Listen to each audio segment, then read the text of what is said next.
Estamos de vuelta con Giro a la Derecha y como les había comentado en el primer segmento para conversar sobre un tema que, bueno, ha estado evidentemente generando bastante preocupación y me refiero por supuesto a la política de Colombia, a poco más de un mes desde que Gustavo Petro asumió la presidencia de ese país. Y bueno, para conversar sobre este tema he invitado a Johan Herrera, ya lo conocen, él es analista político y militar. Bienvenido, Johan, ¿cómo estás? Muchas gracias, Esteban, muy bien. Muchas gracias, bueno, por haber aceptado esta invitación y por acompañarnos en este espacio. Hay muchas Con- cosas muchas telas que cortar el día de hoy, la verdad, Johan. Cuestiones que han pasado ya, hubo algunas semanas, algunos días atrás, pero que creo que es importante profundizar. Y quiero empezar en el tema militar, porque es uno de los que más me preocupa realmente. Gustavo Petro anunció ya, y ya lo comenzó a hacer, por lo menos en el ejército, ha empezado una especie de depuración. Ha quitado a ciertos oficiales de algunos cargos, incluyendo coroneles y generales, y ha colocado en algunos de ellos a exguerrilleros y ha hecho lo propio también en la policía. Eh, Primero, Johan, ¿cuál es el peligro de esto y qué lectura le das tú a esto? Pues mira, Esteban, primero hay las cosas pues como son, o sea, exguerrilleros y esto todavía no ha puesto, o sea, la cuestión es la siguiente. Dentro de la cúpula de policía, ejército y fuerza aérea es donde más se ha visto la afectación. En la armada no ha sido tan fuerte, pero se vio. Y lo que él está haciendo es cambiar muchos altos mandos, o sea, es literal, es el cambio más grande que se ha visto durante toda la historia de Colombia, que se dé una cosa así, un presidente por lo general llega y cambia uno, dos, o tres, pero es que este tipo cambió a casi toda la cúpula entera de esas fuerzas. Las cambió y puso pues otros policías, otros militares y otros oficiales de la Fuerza Aérea que pues obviamente son un poquito más afines a sus corrientes de pensamiento. eh, Desde el punto de vista militar, horrible y terrible, porque, por ejemplo, en policía él sacó mucha gente que es experta en antinarcóticos. La mayoría de los expertos en antinarcóticos los sacó y puso gente cuya área de experticia no es para nada ni cercana a la lucha contra el narcotráfico, sino metió personas que son, por ejemplo, especialistas en seguridad metropolitana, o especialistas en atención a la comunidad, cosas así que no tienen absolutamente nada que ver con el cargo que van a tener que enfrentarse, ¿no? O sea, cuando tú eres un general encargado de cierta división que está a cargo de ciertas áreas del país que son para control de drogas, para erradicación de cultivos ilícitos, manejo de toda la parte de cortar las rutas del narcotráfico, y quitas al tipo que se conoce de pe a pa todo el área y pones a un tipo cuya área de experticia es totalmente diferente. Es como si habláramos de dos chefs, ambos son chefs, pero estoy poniendo uno experto en comida mexicana donde debería tener uno experto en comida italiana. ¿Sí me entiendes? Ambos son policías, ambos son del ejército, pero no son sus áreas de experticia. Por eso existen dentro de las escuelas todos los cursos de formación y de profundización para sus áreas en las cuales ellos están especializados. En un equivalente académico serían como si yo cambiara un tipo con un posgrado en biología molecular, no sé qué cosas para la célula, y lo cambio por otro man que también es biólogo, pero es experto en gatos. Exacto. Peras y guayabas. Lo realmente preocupante de lo que nos estás hablando es que es la parte de inteligencia militar. Él metió dentro del área de inteligencia militar, él quiere cambiarla a una revolución por completo, o sea, toda la gente de inteligencia militar cambiarla, y ahí es donde sí están entrando personas que son ya abiertamente afines al régimen venezolano. Claro. Este, ¿Y cómo se lo han tomado en las fuerzas militares, Johan? Porque si esto te está causando preocupación a ti, le puede causar preocupación a un sector, digamos, que se opone, ¿no? A Gustavo Petro. Y imagino que los militares deben estar también mucho más alarmados, que han habido acciones, pronunciamientos, algún tipo de muestra que, valga la redundancia, demuestre su incomodidad o qué ha pasado en ese asunto. No más con la sola elección de Gustavo Petro como presidente, hubo renuncias de algunos generales Sí. y de algunos altos mandos que dijeron que ellos jamás en su vida estarían dispuestos a servirle a alguien con el pasado que tuvo Gustavo Petro. Entonces, pues ellos como renuncias por honor sería más o menos como el tema ahí. Dentro de mandos medios, pues lo que se están generando son como mucha incertidumbre respecto hacia dónde va esto, porque pues una cosa es poner el general afín, pero que el general afín dé una orden totalmente contraria a la Constitución Nacional no significa que los mandos medios pues la vayan a ejercer. O sea, dentro de la disciplina castrense el general entrega una orden, pero su oficio es entregar la orden y ya de ahí para abajo los mandos medios son los que se encargan de ejecutar esa orden por medio de sus hombres a cargo. Entonces, pues perfectamente un general de estos puede dar una orden, pero pues si el mando medio se rehúsa o hay rebelión dentro de las mismas Fuerzas Armadas, ahí lo que nos exponemos es a un desorden completo dentro del país. Eso por una parte. Por otra parte, pues hay un gran número de militares no activos que ya están retirados o que están viviendo ya su vida civil, que están pensando en, bueno, si esta cosa se puso así de fea y este señor ya está empezando con todo este pocotón de cosas, nos toca empezar a pensar en los plan B y C. Ujú. Entonces, pues, obviamente esos planes B y C no se sabe qué serán. Ellos, pues, están pensando en qué hacer. Dentro de la fuerza activa, pues, no se sabe tampoco. Yo supongo que muchos de ellos también tendrán pensadas cosas, hablarán las cosas, porque pues el hecho de ser militar no significa que uno le quiten la cabeza ni deje uno de pensar por sí mismo, ¿no? Exacto. Entonces, pues esto viene de la mano también con la izquierdización de que ha venido sufriendo el ejército, que estamos viendo que estaban entrando muchas personas que nada tienen que ver con el ejército a ejercer tareas de adoctrinamiento en ideologías de izquierda. Eso se mantuvo a raya durante mucho tiempo, pero pues últimamente se le dio mucho campo de acción y se están viendo consecuencias al respecto. Y esa pudiera ser también otro tema a profundizar acá, Johan. O sea, los militares colombianos, yo creo que, y por lo menos en la percepción que uno tiene desde afuera, es que son, además de bastante institucionales, rechazan, llámelo, sea por el tema de la guerra contra las guerrillas, por el tema que sea, pero rechazan o tienden a rechazar ese modelo, o sea, el comunismo, a las guerrillas, ¿no? Y a todo lo que ellos promueven. Eso está cambiando, o sea, hemos visto, ha empezado a funcionar esa estrategia de adoctrinamiento, Johan. Lamentablemente sí, no al nivel que ellos esperarían, pero sí. Uh -huh, Colombia es un país que históricamente, o sea, nosotros vamos a cumplir 100 años de ser un país que se ha enfrentado a guerrillas de izquierda uh y -huh. que es un país que lleva muchísimos años en el tema de dale y dale y dale y que a veces con mucha suerte, otras veces como con intervención divina, se ha logrado mantener el país en manos de una democracia estable.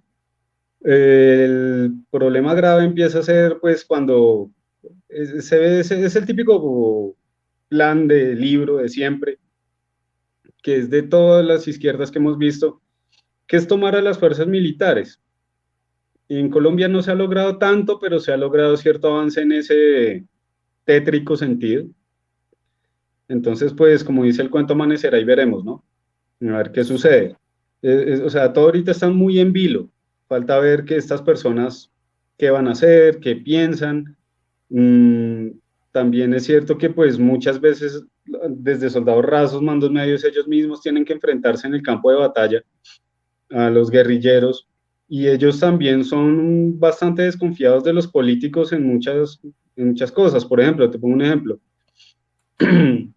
Juan Manuel Santos daba las órdenes de no atacar columnas guerrilleras, o sea, una columna guerrillera iba pasando, el ejército estaba listo para pues, ejercer sus acciones normales que tienen ellos por deber constitucional, y Juan Manuel Santos daba la orden de que no se les podía disparar, que porque estaba tramando un proceso de paz que ahorita estamos pagando con toda y que Uh realmente -huh. sirvió para tener un secretariado dentro de Cámara y Senado, no más.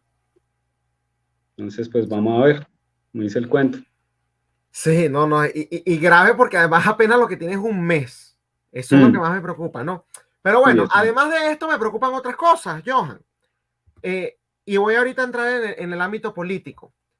El Partido Conservador, que es el partido, corrígeme si me equivoco, es el partido que gobernó con Iván Duque, ¿no? La vicepresidenta era de ese partido, ¿cierto? Ujú. Ok, entonces estoy bien. La señora Marta Lucía Ramírez es del Partido Conservador. Gobernó con Iván Duque. Se declaró hace poco partido de gobierno. O sea, partido oficialista.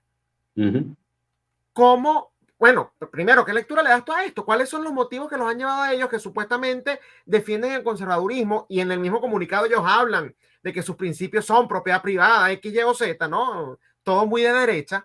Eh, en el comunicado eso es lo que dicen. Entonces, Ujú. ¿cómo los lleva a apoyar a un tipo que no es que es un socialdemócrata? O sea, ya No. nos está alarmando con un mes que tiene gobernando. Entonces, ¿por qué el Partido Conservador toma esta postura, Johan?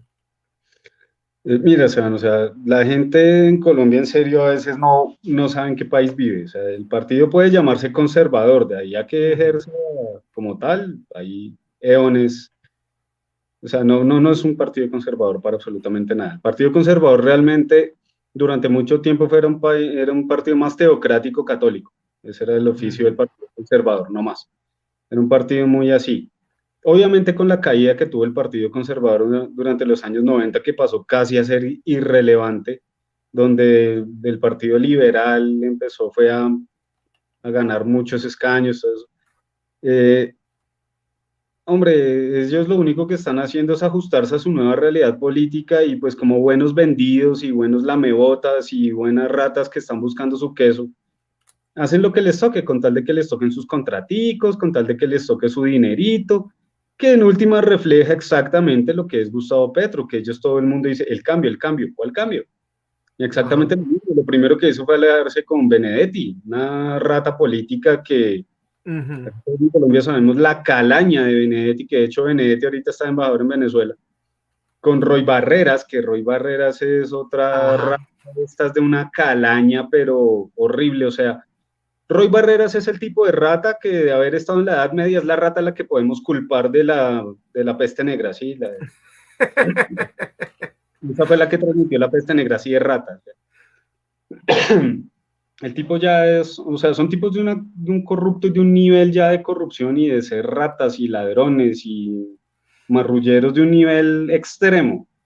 Y pues Gustavo Petro, no, él se supone que él se vendía, no, el partido de la moralidad, bueno, todas las cosas que le dicen a la gente, vota por mí, y la gente va como si no hubieran leído un libro en su vida y votan por él, sube a la presidencia, por literalmente de desidia de los uribistas fue que sucedió eso. Porque fíjate cómo son las cosas, toda la gente de Rodolfo Hernández votó por Rodolfo Hernández, pero como se supone que los uribistas iban a apoyar a Rodolfo Hernández y no sucedió, o sea, los uribistas dijeron, ah, eso ya ganó él, y no votaron. Si ellos hubieran votado ahorita no estaría Gustavo Petro en la presidencia. Y es la típica disidia del uribista, ¿no? Que yo siempre te lo he dicho, yo no soy uribista, de hecho a mí me cae gordo el uribista por eso. Porque, ah, como ya no fue mi candidato, entonces ya no. Y terminó ganando Gustavo Petro. Entonces, bueno, pasando, bueno, sí, la cuestión política en Colombia, o sea, literalmente esto está un desorden completo. Tenemos a nuestros ministros diciendo cosas tan ridículas como que quieren cortar la producción de gas nacional para importarlo de Venezuela, Ajá. empezar a poner aún más sobretasas a la gasolina. O sea, literalmente ya nos están diciendo de frente que lo que vamos a hacer es dejar de producir a nivel nacional para subsidiar un régimen totalitario de un país vecino. Eso Eso no es. tiene pinta por absolutamente ningún lado. Pero bueno, es lo que supuestamente se piensa hacer. Habrá que ver si eso logra pasar por Cámara y Senado y esperar a ver qué pasa. Lo que sí veo yo es que eso no dura nada bueno porque pues obviamente al subir los precios de los combustibles y el gas en Colombia se utiliza para casi todo acá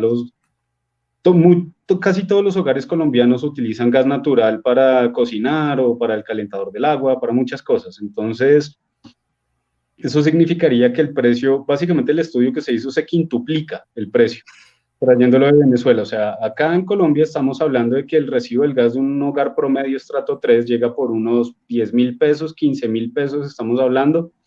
Esos son más o menos, estamos hablando del orden de los $3 por tú tener derecho a cocinar y bañarte con agua caliente.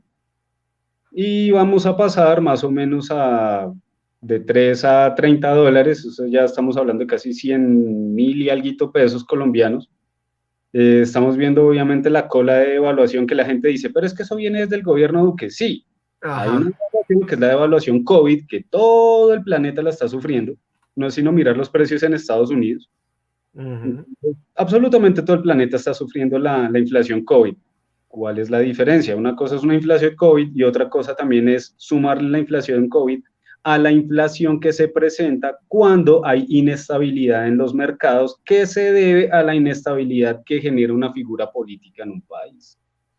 Porque cuando esta figura política sube, obviamente la desconfianza en entidades como la ANDI, la Asociación de Empresarios Colombianos, ellos miran las cosas que están sucediendo y ya los capitales empiezan a irse poquito a poco, empiezan a retirar los dineros de los bancos colombianos, a ponerlos en bancos suizos, bancos norteamericanos, bancos europeos, lo cual genera iliquidez, lo cual a su vez va, obviamente ellos dejan de comprar para todo lo que es manufactura interna, empiezan a frenarla, entonces ya no se reciben los mismos salarios, ya no se recibe el dinero, la plata no se mueve, y cuando el dinero no se mueve, ¿qué sucede?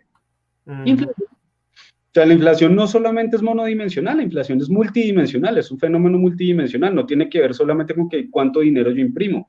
La inflación también se da por muchas otras causas, entre esas lo que se está viendo en Colombia. La impresión que se hizo para cubrir los costos del COVID, de la pandemia COVID, y ahora sumándole la elección de Gustavo Petro. Quiero quedarme un poco en el tema este político, Johan, y específicamente del Partido Conservador, porque si mal no recuerdo, ellos fueron el principal partido de ahora oposición, aunque ellos ya no son oposición, que sacaron mayor cantidad de senadores, ¿no? Entonces, esto evidentemente cambia el panorama político. Las Sí. bases que votaron por ellos, me imagino yo pensando en que ellos iban a mantener el sistema que había en Colombia, o por lo menos si llegaba Petro, a oponerse a Gustavo Petro, ¿no? ¿Qué se ha escuchado con las personas que votaron por ellos, si sabes? O sea, ¿hay indignación? ¿Lo están justificando por fanatismo? Más o menos, ¿qué es lo que se escucha, Johan? Mira, Esteban, literalmente el Partido Conservador ya no tiene como tal votantes. El Partido Conservador es una maquinaria política.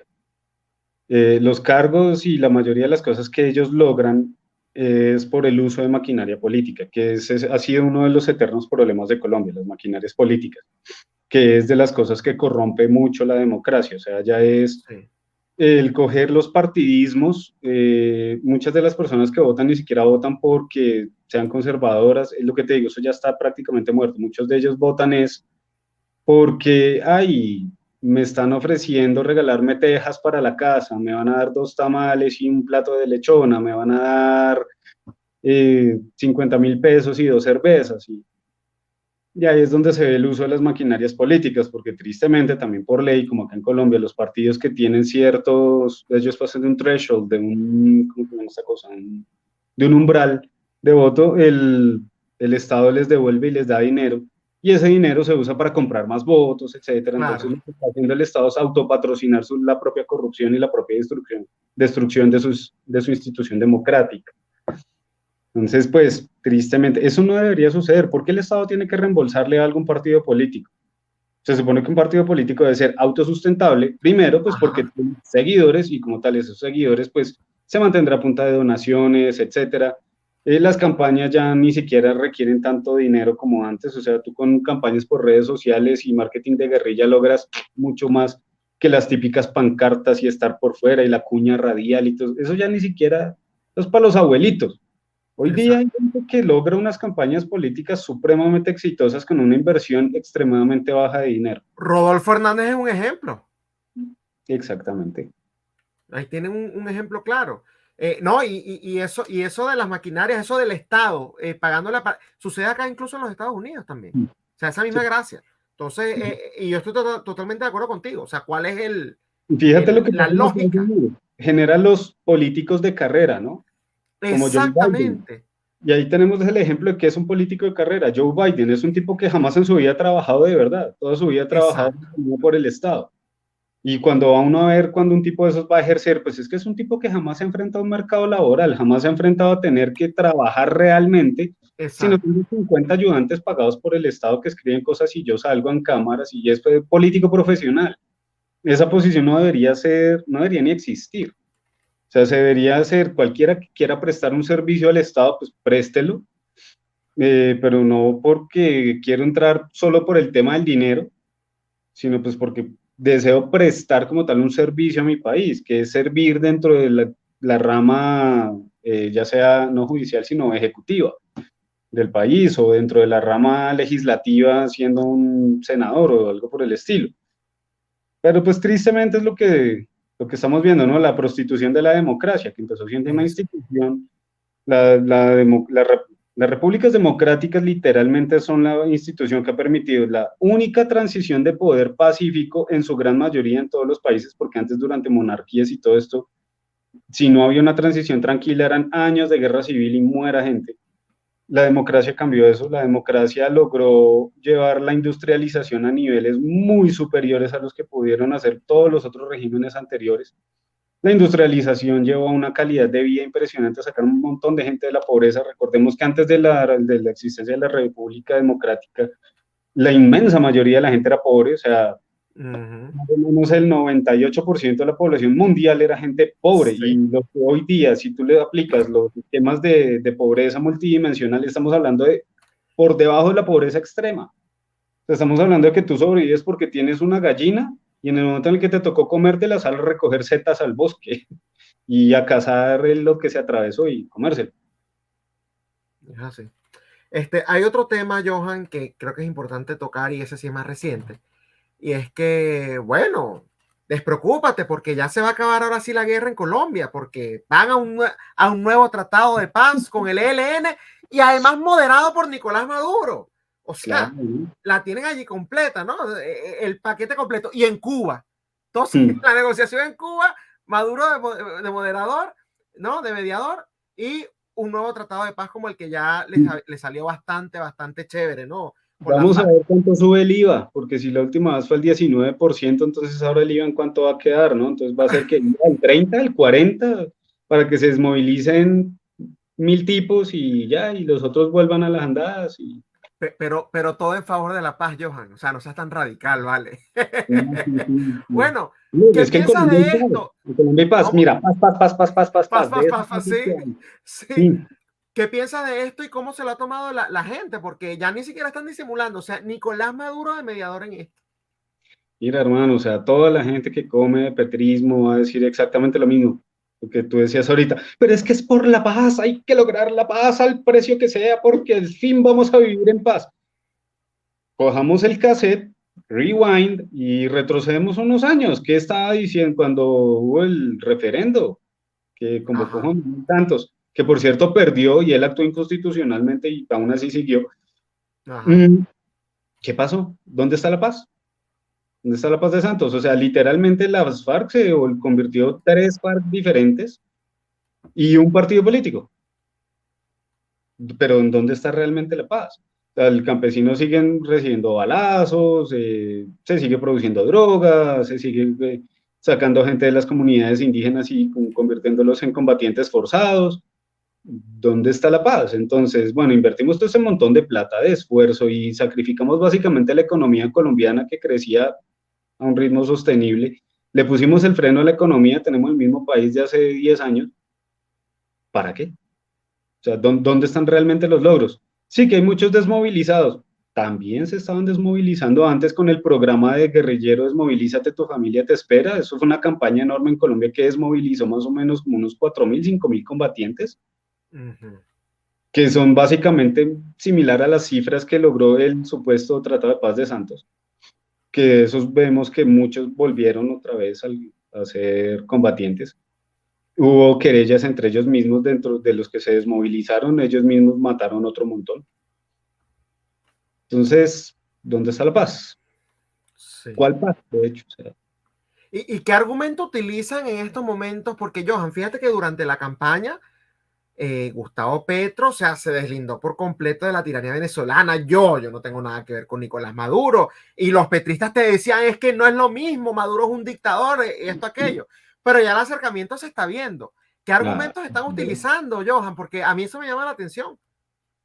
Esteban, cuando tú ya tienes lo que, o sea, cuando tú estás pidiendo el que pide en la calle, pana, dame para un cafecito, pana, es que tengo hambre, pana, Ajá. necesito, para, por favor, sí, comer alguito que me estoy muriendo de hambre. Pero ¿qué sucede justo en el momento en el que tú le entregas, ay, pobrecito, y le damos el billete? Sale corriendo a comprar droga.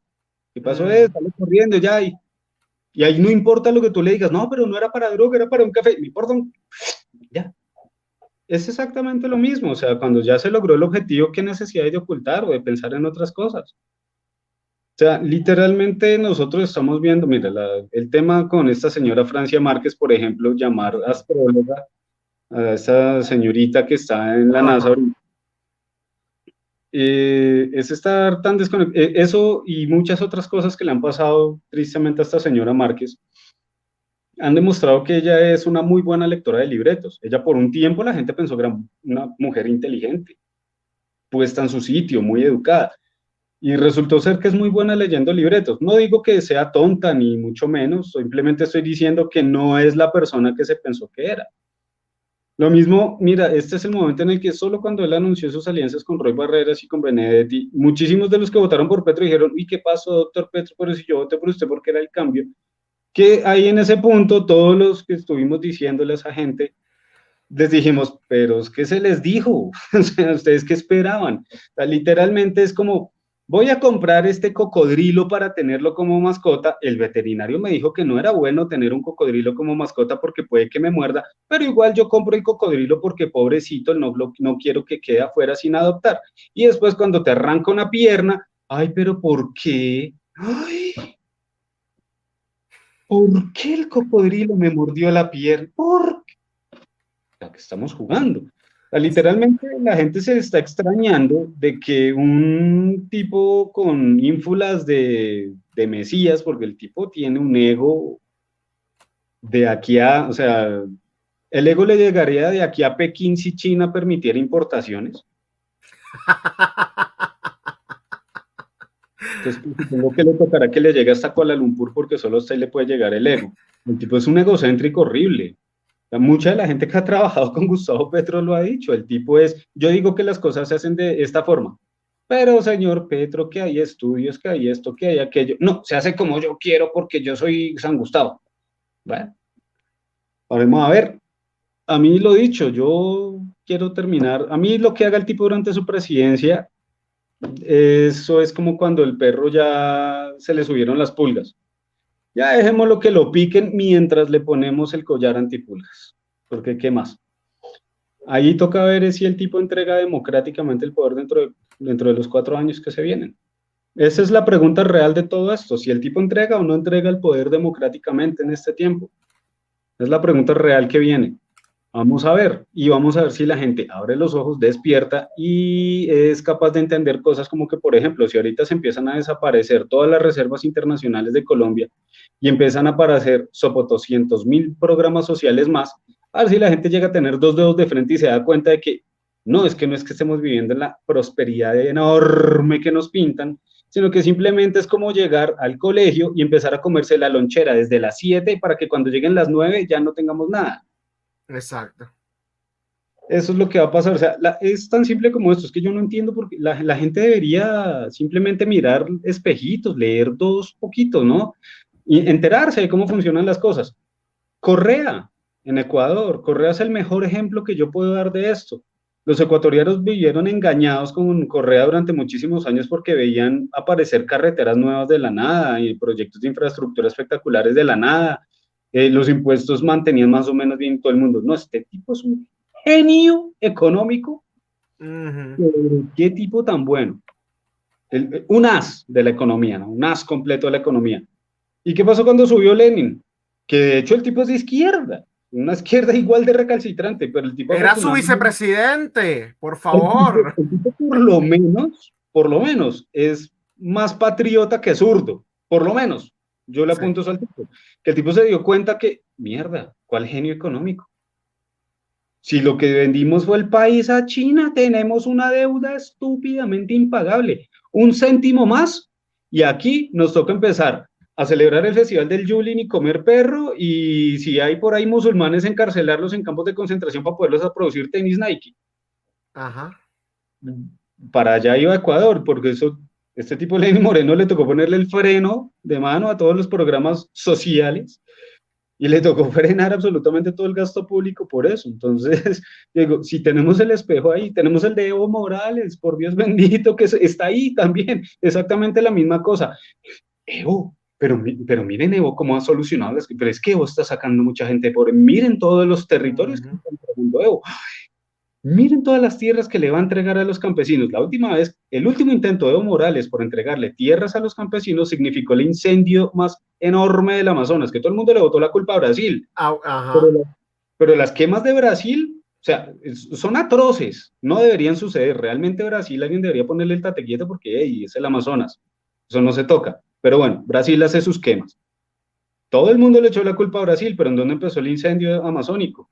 En El Bolivia, mundo total. empezó en Bolivia, por todas las tierras que prometieron entregarle a los campesinos, que no les entregaron, los campesinos se emberracaron, entonces dijeron, pues quememos selva y les entregamos un montón de tierra improductiva, porque una vez después de quemada la selva solo produce un par de años. Y ya después se vuelven terrenos que no se recuperan.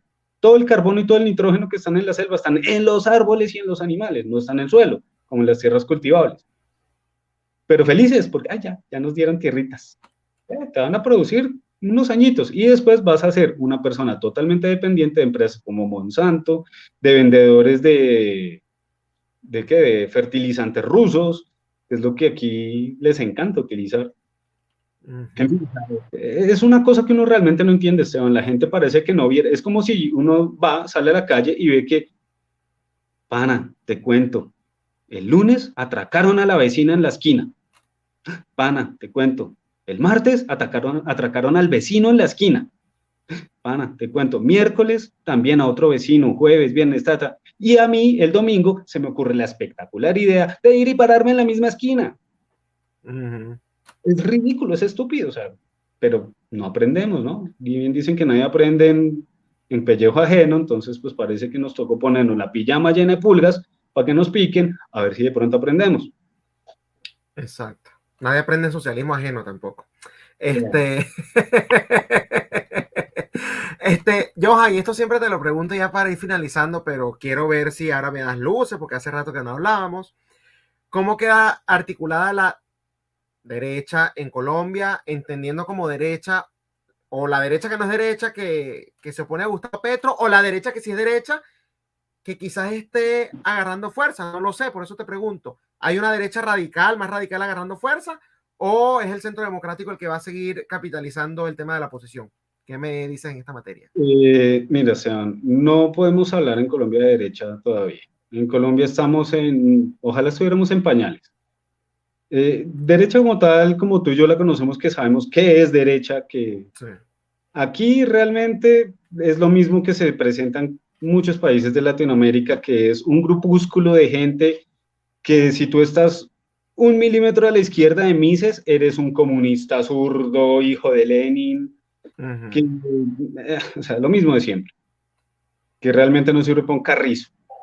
Centro Democrático, eso es pérdida total. En las elecciones pasadas se vio que la gente está hasta acá del Centro Sí. Democrático, está hasta aquí de uribismo, lo cual a mí me parece espectacular y genial, Esteban, porque por fin el país está empezando a abrir los ojos a decir, bueno, rompamos con el partidismo, ya no voto por un partido ni por el doctor no sé quién, sí, ya por fin quiero escoger un candidato.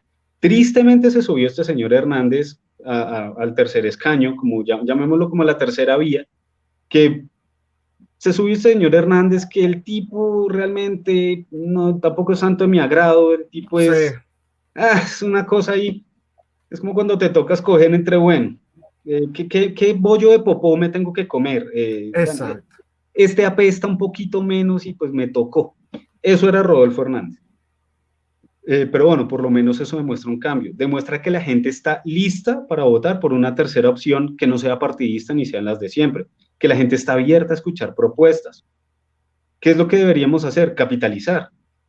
Empezar a escuchar personas que tengan un discurso diferente y estar con los oídos abiertos y empezar a entendernos entre todos. Este es el momento en el que la derecha colombiana debería estar empezando a trabajar realmente y álgidamente por llegar a las personas que no han escuchado ni tienen ni idea de este tema.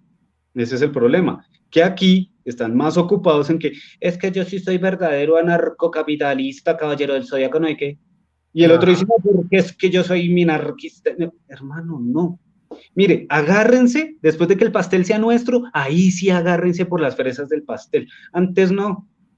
Primero logremos un gobierno de derecha. Así sea de derecha light, no me importa. Así sea de la derecha más ordoliberal ligera del universo. De la derecha más de corte noruego, que eso de derechas a duras penas.